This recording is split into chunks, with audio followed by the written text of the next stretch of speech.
a little scruffy today. And we're going to be working on a 2013 Chevy Traverse. Be changing a water pump today. Let's get into it.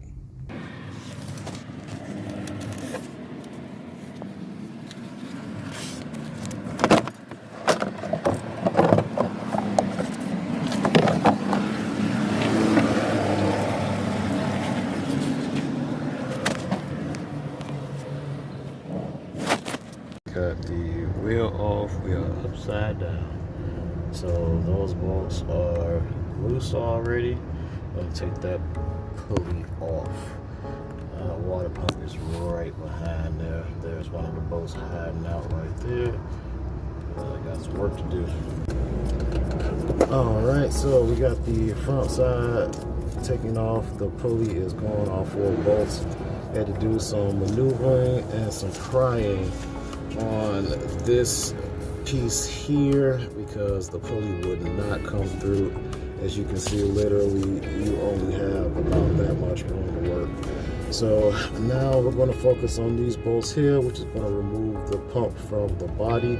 It's going to be a little messy, so I'll start at the top and work my way down.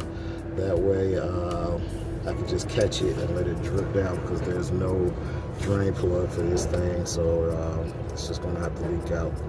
All right, let's keep going. I am really in there. There's one at the top here that you literally cannot see. And the only way to get it out is to like literally roll the ratchet around it and just catch it. So the 2 at the top is out. Well, 1 at the top is out. I got 3 more at the bottom. We working. Just like I figured, as soon as I got that top bolt out and went up and got one of those bolts out for that bad boy,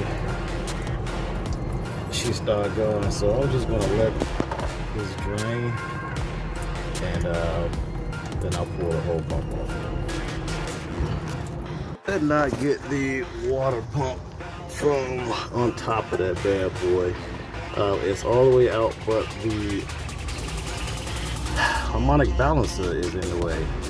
Followed the videos or whatever, and the guy just slid it right out of there, but for some reason this one don't want to come out. So I already broke this bolt. We're gonna take this out, and my old trusty pry bar here. Good thing about this is it's got a notch in it, so it's definitely gonna go back the way that it came out. And try not to pry against the housing too much, because we just want that to come out. I got a puller in there. I'm just gonna go out and get that puller. This is not what you want to be prying up against. Do not pry against this. There are tools made to take this off. Just use them. That's it, right tool for the job. I tried to use the 3-jaw puller on the side of this bad boy, and let's just say that did not work out in my benefit. So I've already pulled out this one to a certain degree and check for gappage. It is pulling off, so I'm gonna go ahead and finish pulling this off. What I did was use the Chrysler 3-jaw puller and got around the inside, because as you'll see from the next little clip, you can there is no holes for the traditional harmonic balancer puller, and pulling on this side, regardless if this is metal or not, it will break. So luckily we have the part in stock here. Just going to swap it out for them, no problem. Probably needed a new one anyway, as this rubber seems to be wearing a little bit. Then we're just going to go ahead and give this a couple more bumps, and this bad boy should come to us.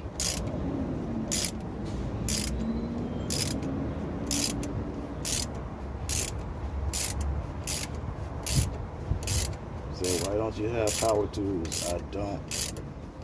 I like to feel what's going on. So shaft on this bad boy is pretty long, so we're just gonna keep going until she comes to us.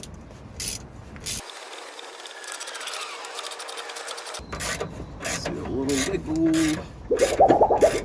little wobble. Alright, so that's gonna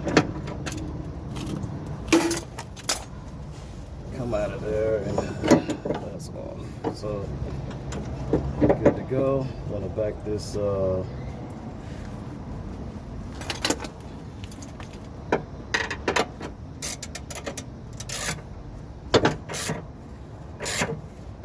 pull it out.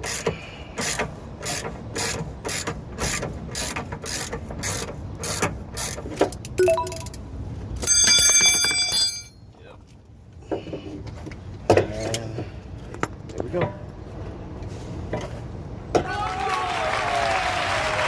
So now the next thing we do is to install the new one and put that water pump back on there, because that's really all we came here for.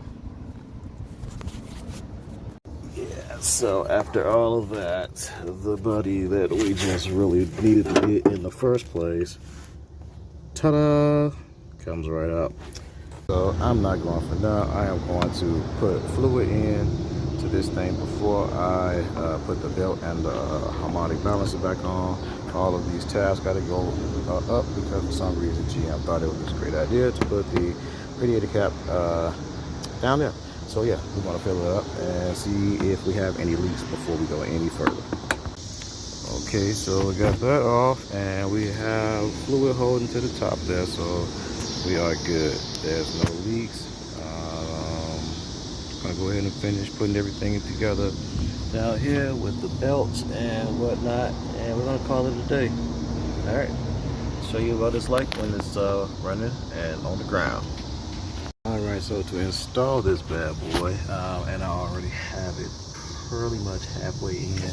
We had to get this installed. There's no way to beat or anything else to get this on there right. The last thing you want is this to go on here sideways and have a kink in that bad boy. So I'm going to go ahead and finish pressing, because it would not simply slide back on there. Pressing that bad boy back on there and route that belt and get out of here. Customer's waiting.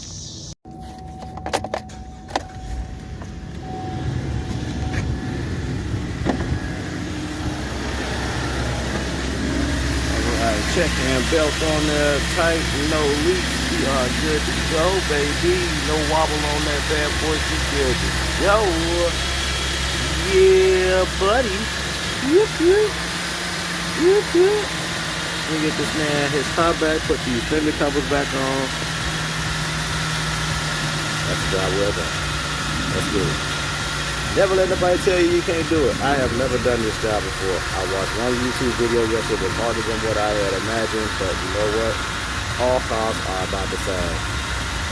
Charge more for, I guess, the extra tedious little work, but not bad for $150 an hour. Let's get it, man. All right, so that was what you can call a tutorial, or however you want to put it, but that's how you put on a water pump for a 2013 Chevy Traverse.